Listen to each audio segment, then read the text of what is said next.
This is the Ohio AgNet from the Voice You Know with the News You Trust studio, sponsored by BASF, where you can count on the trusted performance of Alevos seed treatment to protect your soybean crop. I'm Ty Higgins. The Jackson County Regional Livestock Market having a bred cow sale on Friday, November 21st at 6 p.m.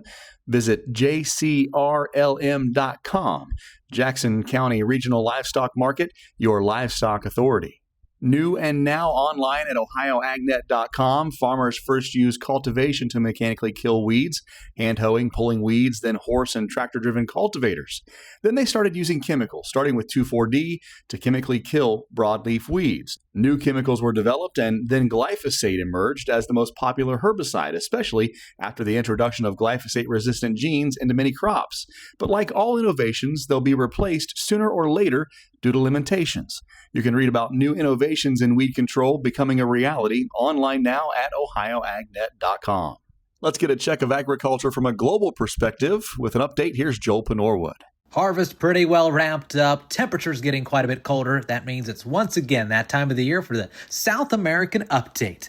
And this year's South American Update series brought to you by Seed Genetics Direct, the #1 fastest growing and largest Ohio-based independent seed company. And this week's update by Geraldo Isolde of Terra Investmentos. He says Brazil closing out its 2024-25 season with bigger crops than many expected, something U.S. farmers are watching closely.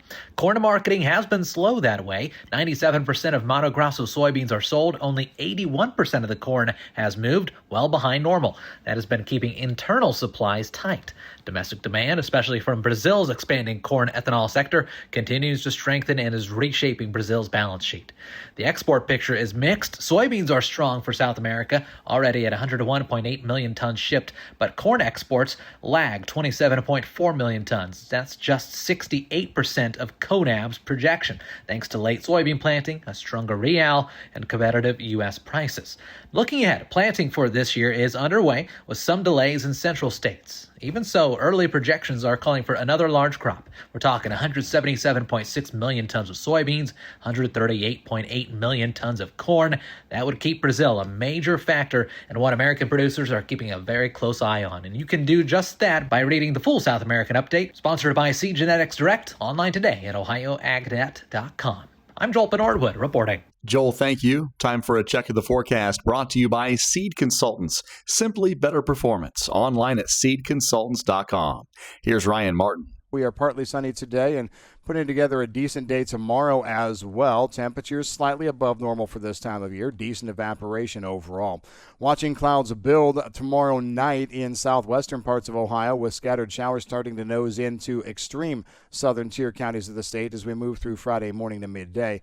In the afternoon, Friday through Friday night, early Saturday, we are going to be seeing that moisture bubble up to about US 30, anywhere from 1/4 to 3/4 of an inch possible, but I think most of us are going to be half an inch or less. And north of US 30, again, not seeing anything this time around. We dry down over the rest of Saturday. Sunday looks pleasant as well. Monday, Tuesday next week, mixed clouds and sunshine with no major problems, decent evaporation. Clouds build on Wednesday the 26th with scattered showers developing at sunset or slightly before. The showers continue overnight through Thursday midday. Right now we're going to say anywhere from 1/4 to 3/4 of an inch, coverage 90% of the Buckeye State. And behind it on Thanksgiving Day, we see the moisture end but strong cold north winds emerging. So maybe some lake effect for Thanksgiving afternoon and evening through Friday, and also very cold air that parks for the entirety of the rest of the weekend. Big warm-up coming before December 1st, but it's just in time for another major storm complex. I'm meteorologist Ryan Martin. Dale and I made our way over to Kansas City for the 2026 National Association of Farm Broadcasting Convention. 11-hour drive over here. Started with rain and temps in the mid-30s yesterday morning. Ended with clear skies and 70 degrees here in Missouri. Across I-70, we saw more Casey's gas stations than we saw unharvested cornfields.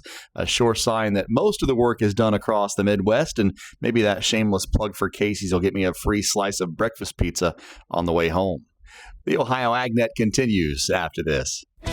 When you're buying seed, there's more to a transaction than money.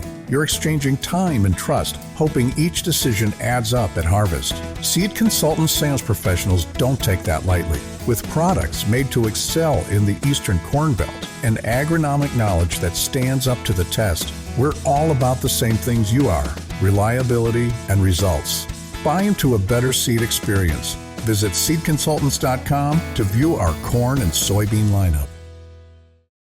Attention farmers, Jim and Jody Johnson are retiring and their premium equipment is heading to Purple Wave's December 30th Ag Auction. Don't miss their 2024 John Deere ExactEmerge 1775 NT Planter and 2019 John Deere S760 Combine. This retirement auction features well-maintained machinery that's been part of a successful farming operation with equipment located in Osage, Iowa. Everything sells. Absolute no reserve to the highest bidder. Visit purplewave.com for details. Purple Wave Auction, straight, simple, sold. Welcome back to the Ohio AgNet. I'm Ty Higgins in Kansas City this week for the National Association of Farm Broadcasting annual meeting. DeLoss Yonke, my guest. He is president-elect of the organization. And DeLoss, you and I are farm broadcasters. There's going to be a lot of us here in Kansas City this week. Many people may not know, though, that there is a National Association of Farm Broadcasting. Tell me more about the organization and who's going to be here this week. Yeah, it goes back more than 80 years. Thank you very much, Ty, by the way. And yeah, it goes back. The first name is like they certainly didn't have a marketing bid where they came up with it, but it has evolved over time, and the organization is certainly involved with that. It used to be stations, and then eventually, and it was AM stations, and then FM came along, and then networks came along, and then television came along, and so we've tried to adapt each time, and now it's more and more. An opportunity for people to come in from a digital side as well. So, and we're trying to navigate, what all of that looks like too. Well, and it's not just new people coming in from the digital side. Those radio stations and those networks, they're finding a place on digital as well. You and I both on our websites, and we have podcasts, and there are ways that we're finding our way through all the different mediums. How has that changed and shaped the industry of farm broadcasting? One thing that I think of right away is that when I started, we had 5 regions, and it was divided equally amongst the number of voting members that were there. Now there are 3. It's one thing for this to go on the stations throughout Ohio, but once it goes to to an FTP site, then it can go anywhere. I still remember a buddy of mine from Nebraska who says he listens to me. And that's pretty interesting to think about. So part of that is, it's not necessarily the Wild West, but it is a different thing, because before, if you were in Illinois, you probably had certain things from a revenue, from an advertising side. Ohio, there could be similarities, but there could be differences. Once you become digital and you're all over, those sort of, if you don't just say I'm in Illinois, you say now I'm on the web, now that really does change things. So before, it was a lot more of, okay, you do your thing there, I'll do my thing there, and we'll all get along. And now, when you open that, more competition comes in, and we have to, navigate that as an organization too, on how we all get along and operate that way as members. Despite all the different ways to hear farm broadcast programming, radio is still king, no matter what the age of the farmer. What's the data tell us about who's listening when it comes to the generations of agriculture? It really does show us that there might be a little more of a bent toward an older person, but we find, that category 25 to 49, we still find, I see people, that are definitely the next generation, and talk to them about. I just saw a guy a couple of weeks ago. He lives in Indiana. He listens to a station in Illinois. He says, I'd love that he lived a particular thing that we do. So he hears it often enough where he certainly, made the connection when he saw who I was. And as we have people, when people say I listen to you every day, and they might be in their house, it might be in their car. There's something family about that, if it's part of a routine, and it could be a noon show where people are listening at lunch, could be somewhere where you're transporting together, you're in with the family, and there is great value to that, and it's a great way. Then we as broadcasters have a responsibility to, provide the information necessary, accurate. The NAFB logo means trusted resource. We have to continue to carry that mantle. On the other side of the coin, let's talk about farm broadcasters. You and I just met a couple of them here in Kansas City. They've been coming to this convention for 50 plus years. We talk about the Orion Samuelsons of the world, the Max Armstrongs of the world, and Dale's not quite as old as Orion, but he's been doing this a long time and getting ready to retire. What does, though, the next generation of farm broadcasters look like? You and I are kind of in that middle generation, right? Mm-hmm. What's that next generation coming up, and how do we foster that? There's definitely need to foster that. We will see it change. We are seeing it change. I feel not as much local, more local regional becomes local eventually, like a statewide ag network, especially in today's economics and the way stations are.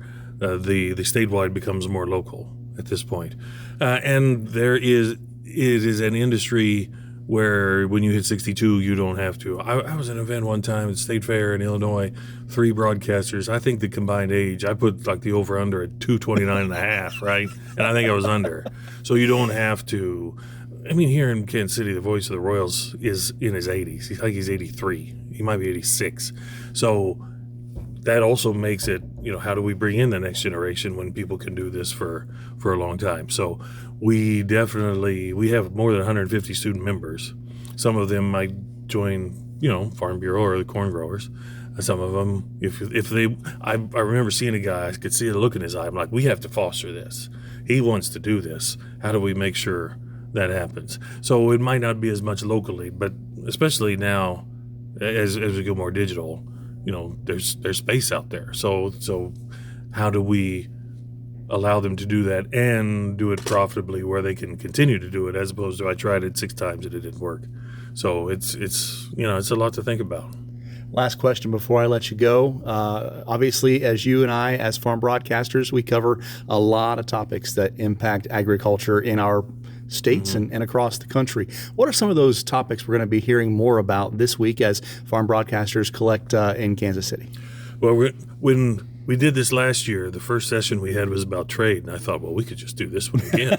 And we got the same groups back. We're going to talk about trade, we're going to talk about markets, and we're going to talk about the economy. We're going to talk about artificial intelligence. What's good? It's called the good, the bad, and the ugly, because it's not all good for us or for anybody.